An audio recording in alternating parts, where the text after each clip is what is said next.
Mantan narapidana Lapas Kesambi Cirebon Ahmad Budi Permadi mengaku menerima curhatan 7 terpidana kasus pembunuhan Vina dan Eki saat berada di lapas yang sama.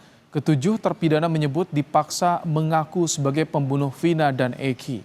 Menurut Ahmad Budi, salah satu terpidana yakni Sudirman sering curhat kalau mereka mendapat tindak kekerasan saat diperiksa di Polres Cirebon hingga ke Polda Jawa Barat.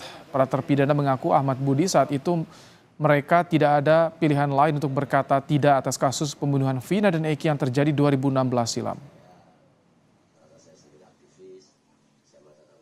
Dari gestur maupun dari tubuhnya tuh dia orang-orang polos. Orang-orang yang polos, yang penuh dengan keluguan dan yang tidak pernah tahu apa-apa. Dia pernah curhat, kalau saya bukan pembunuh, Pak.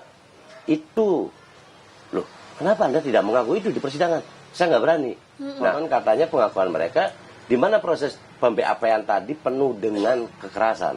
Tindakan-tindakan kekerasan seolah-olah mereka disuruh ngaku. Gitu. Disuruh ngaku.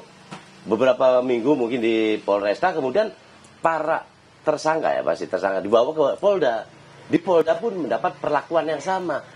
Jadi begitu berkas dilimpahkan ke Polda, dia dapatkan perlakuan yang sama pula.